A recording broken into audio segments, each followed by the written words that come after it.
राधे राधे सभी भक्तों को ब्रज गोपिका की जय श्री कृष्णा जय श्री श्याम। और एकादशी की सभी को हार्दिक शुभकामनाएं।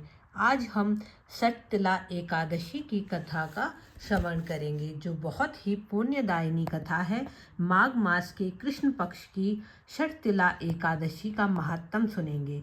युधिष्ठिर ने पूछा, जगन्नाथ श्री कृष्ण आदिदेव जगतपते, माघ मास के कृष्ण पक्ष में कौन सी एकादशी होती है, उसके लिए कैसी विधि है तथा उसका फल क्या है? महाप्राज्ञ कृपा करके ये सब बातें बतलाइए।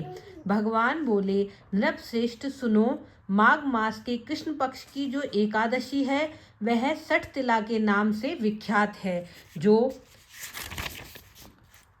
सब पापों का नाश करने वाली है। अब तुम षटतिला की पाप हरणी कथा सुनो, जिसे मुनि श्रेष्ठ पुलस्त्य ने दालभ्य से कहा था। दालभ्य ने पूछा, ब्राह्मण मृत्युलोक में आए हुए प्राणी प्राय पाप कर्म करते रहते हैं, उन्हें नरक में न जाना पड़े, इसके लिए कौन सा उपाय है, बताने की कृपा करें।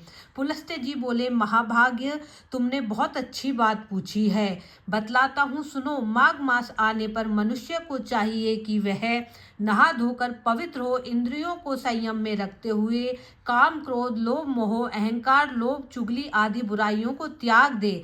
देवादि देव भगवान का स्मरण करके जल से पैर धोकर भूमि पर पड़े हुए गोबर का संग्रह करे, उसमें तिल और कपास छोड़कर 108 पिंडिकाएं बनाए। फिर माघ में जब आर्द्र या मूल नक्षत्र आए तब कृष्ण पक्ष की एकादशी करने के लिए नियम ग्रहण करे।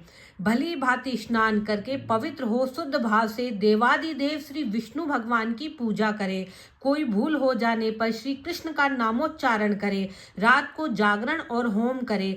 चंदन अरगजा कपूर नैवेद्य आदि सामग्री से शंख चक्र गदा धारण करने वाले देव देवेश्वर श्री हरि विष्णु की पूजा करें। तत्पश्चात भगवान का स्मरण करके बारंबार श्री कृष्ण नाम का उच्चारण करते हुए कुम्हड़े नारियल और बिंजोरे के फूल से भगवान को विधि पूर्वक पूजकर अर्घ्य दे।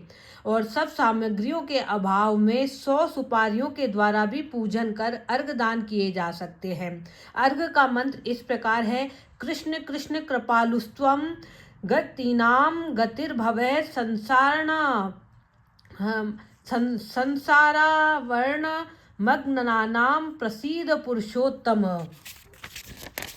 और नमस्ते पुंडरीकाक्ष, नमस्ते विश्वभावन, सुब्रह्मण्य, नमस्ते अस्तु महापुरुष पूर्वज, ग्रहणार्ध्य मया दत्तम लक्ष्मया सह जगतपते। सच्चिदानंद स्वरूप श्री कृष्ण, आप बड़े दयालु हैं, आश्रयहीन जीवों के आप आश्रयदाता होइए। पुरुषोत्तम संसार समुद्र में डूब रहे हैं, आप हम पर प्रसन्न होइए।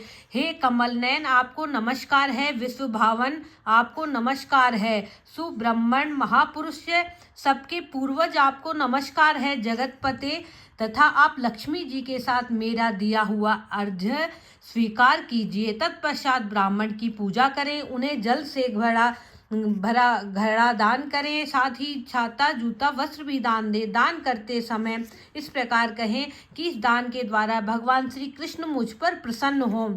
अपने शक्ति के अनुसार श्रेष्ठ ब्राह्मण को काली गौ दान करें। और द्विज श्रेष्ठ विद्वान पुरुष को चाहिए कि वह तिल से भरा हुआ पात्र भी दान करे। उन तिलों के बोने पर जितनी शाखाएं पैदा होती हैं, उतने हजारों वर्षों तक वह स्वर्ग लोक में प्रतिष्ठित होता है। तिल से स्नान करें, तिल का उपटन करें, तिल से होम करें, तिल मिलाया हुआ जल पिए, तिल का दान करें और तिल को भोजन में काम ले। इस प्रकार 6 कामों में तिल का प्रयोग करने से यह एकादशी षटतिला कहलाती है, जो समस्त पापों का नाश करने वाली है। और 2026 में मकर संक्रांति के दिन ही यह षटतिला एकादशी पड़ रही है, जो बहुत ही पुण्यदायिनी है।